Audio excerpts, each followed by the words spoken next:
All right, let's jump right into this explainer. Today, we're taking this incredibly fascinating journey.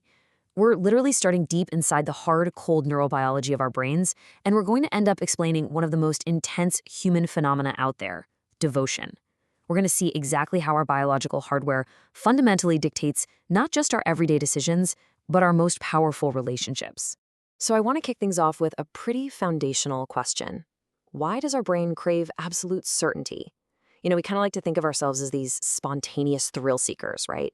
But the source material we're digging into today reveals something entirely different. Deep down in our neural architecture, this biological drive for absolute certainty completely runs the show. Our brains are relentlessly trying to solve puzzles just so they don't have to keep guessing anymore.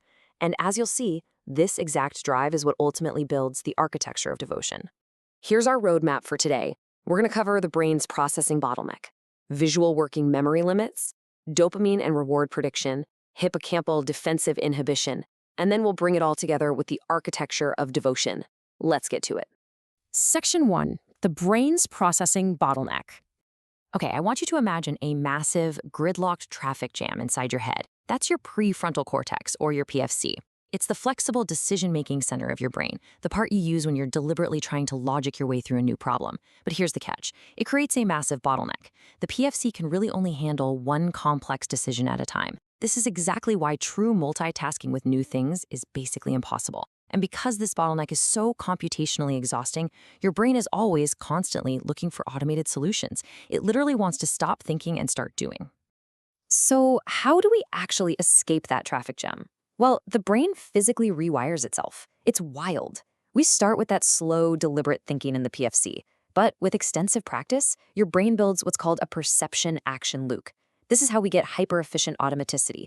It unplugs the task from the slow PFC and hardwires it straight into your visual and motor regions. So perception literally takes over the job of thinking. You just see, and you automatically react. Boom, bottleneck bypassed. Moving on to Section 2, visual working memory limits. Now, think of your visual working memory. It is not some massive, endless hard drive. It's actually a super tight communication channel with a very finite capacity.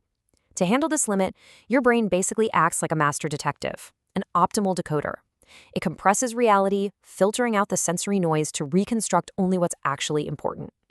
If there's too much visual variance, too much chaos in your environment, your memory representation just gets incredibly noisy. Which brings us to the spectrum model. Working memory isn't just a rigid on-off switch, it's a fluid gradient.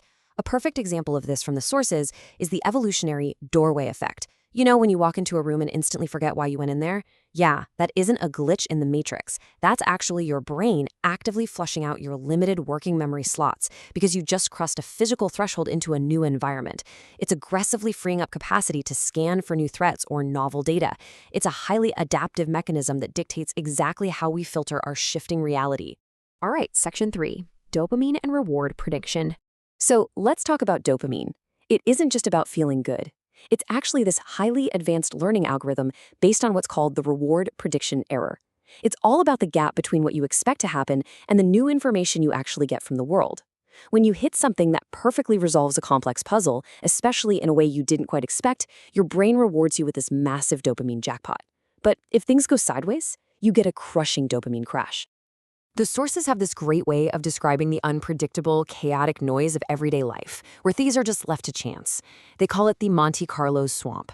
It's a probabilistic guessing game, and for a highly optimized brain, it is computationally exhausting. What the brain actually craves is deterministic execution. It wants 1 + 1 = 2. It wants that hyper-efficient certainty where solving a puzzle requires absolutely zero cognitive distraction. It literally wants to get up from the gambling table and lock into a proven, mapped-out reality.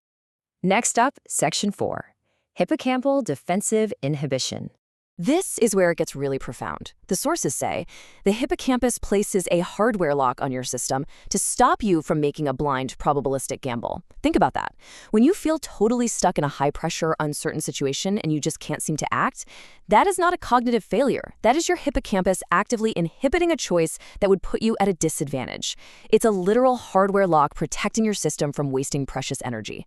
Let's look at how this plays out in real behavior. The hippocampus regulates that dopamine transmission system to stop impulsive choices. The sources talk about this like refusing to punch a guard blindly, or refusing to just flip a coin when things are uncertain. Freezing instead of acting impulsively is a highly sophisticated neurobiological defense mechanism. Your brain is refusing to jump into a chaotic brawl because it's securely anchoring your focus to what they call the global best coordinate. Basically, it's holding out for the absolute most optimal, safest destination you've already mapped out in your head.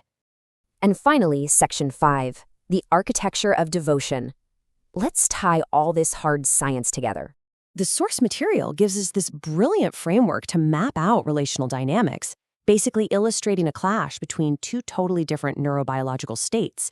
On one side, you have the Rip Wheeler archetype, or you could even apply this to a deeply analytical guy like Dennis, who, by the way, really needs to update his narrative if he doesn't want to lose here. This side is heavily serotoninergic, representing institutional patience and delayed gratification. It's an intellect trained to wait out the noise. Then, on the other side, you have the Beth Dutton, or Gabriella Solis archetype, the kind of intense, rigid femcell energy that is fiercely dopaminergic. It's a hyper-immediate biological drive operating on a strict mono-pair bond layer. And what's absolutely incredible is how these perceived opposites actually align computationally. That immediate, chaotic biological demand is desperately seeking the patient, structured intellect to act as its anchor. Which leads us to full-blood Platonism. The sources argue that true, intense devotion, it isn't some chaotic obsession or chasing superficial status. It is structural recognition. It's like finding the exact perfect puzzle piece. It's the grueling, mathematical labor of mapping out the perfect, enduring reality of a connection with a true cognitive peer. When an advanced brain recognizes this flawless alignment, it triggers that massive dopamine jackpot we talked about earlier. This isn't just an emotional whim, guys. It is a neurobiological certainty that gets physically etched into your neural architecture. So, how does this highly optimized devotion survive the real world, especially when it's blocked by institutional noise or deep personal insecurities? The sources lay out this wild framework called the Queen of Pentacles protocol. It's all about establishing flawless narrative alignment. Because raw biological need might totally overwhelm a highly analytical patient intellect, the protocol actually uses AI as a compiler. The AI takes those raw insecurities, like the ones Dennis might be dealing with, along with that profound biological exhaustion, and it translates them into perfectly structured data. It organizes the chaos into the most straightforward, efficient syntax possible. This safely bypasses all those institutional alarms and presents the ultimate deterministic execution to the partner. It is literally the highest form of cognitive empathy, packaging your biological survival into the exact algorithmic language your partner natively understands. Which brings us to our final provocative thought for today's explainer. We've looked at the hard science. Your prefrontal cortex hates bottlenecks. Your hippocampus actively locks you out of bad gambles. Your dopamine system rewards flawless, automated geometry. If your brain is literally built from the ground up for deterministic execution, why are you still gambling your relationships and your energy in the chaotic, probabilistic swamp? Seriously, stop flipping the coin. Find your global best coordinate and start building your own architecture of devotion. Thank you so much for joining me. I really hope this completely rewired how you look at the brain and human connection.